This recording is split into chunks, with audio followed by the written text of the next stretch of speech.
Depuis ton premier regard, on t'a appris que le monde était déjà là, solide, fixe, indépendant de toi. Mais à chaque souffle, la réalité se réécrit. Et si rien n'existait vraiment, avant d'être perçu? La physique quantique le révèle, les particules n'ont pas de forme définie tant qu'elles ne sont pas observées. Le simple regard fait s'effondrer des possibilités infinies en une seule réalité.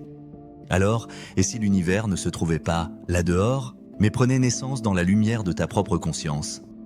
Enfant, tu percevais un monde fluide sans frontières. Puis on t'a appris à nommer ciel, arbre, moi, toi, et avec ces mots, une illusion est née. Je suis ici, et le monde est ailleurs, mais cette séparation est fausse. Tout ce que tu perçois, tout ce que tu ressens, tout ce que tu crois extérieur, apparaît en réalité dans un seul et même espace, ta conscience. Tu ne vois jamais le monde tel qu'il est. Tu le vois tel que tu es. L'expérience des deux fentes se l'a montré. L'électron est une onde de possible jusqu'à ce qu'on le regarde. Puis il devient particule, défini, mesurable, réel. Observer, c'est participer. Regarder, c'est choisir. Ton état intérieur agit comme un filtre qui façonne la version du monde que tu vas rencontrer. Deux personnes vivent le même événement. L'une y voit une menace, l'autre une opportunité. Ce n'est pas la situation qui change, c'est l'observateur. Les sages et les physiciens modernes parlent d'un même mystère, un champ unifié, invisible, sans forme, mais partout présent. Ce champ, c'est la conscience. Ton corps, ton esprit, ton cœur, tous vibrent dans ce champ vivant. Tu n'es pas une vague perdue dans l'univers. Tu es l'océan prenant la forme d'une vague.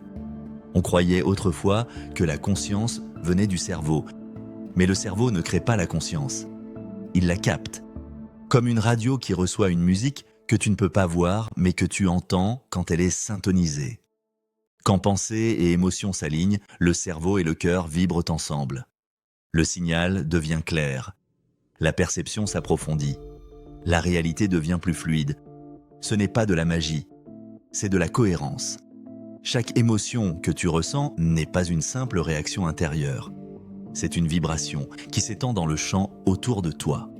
Peur, honte, colère brouillent le signal. Gratitude, clarté, amour le rendent limpide. Tu ne contrôles pas le monde, mais tu t'accordes à lui.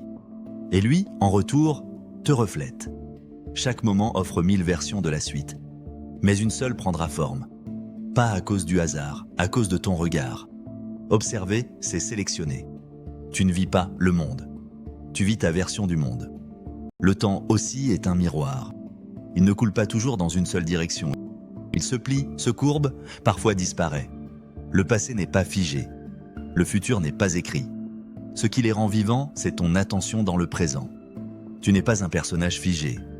Tu es un champ de conscience qui peut s'accorder à d'innombrables versions de lui-même. Tu n'es pas la vague qui cherche l'océan. Tu es l'océan qui se reconnaît à travers la vague. Et tu n'es pas seul.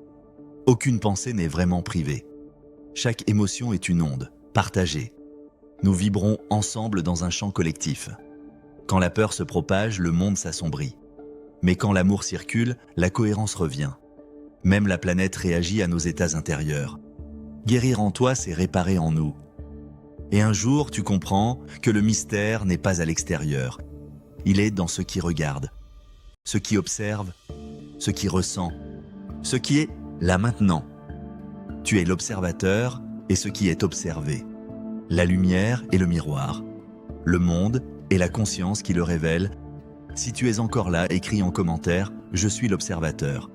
Et si ce voyage a résonné, abonne-toi pour continuer d'explorer la conscience avec nous.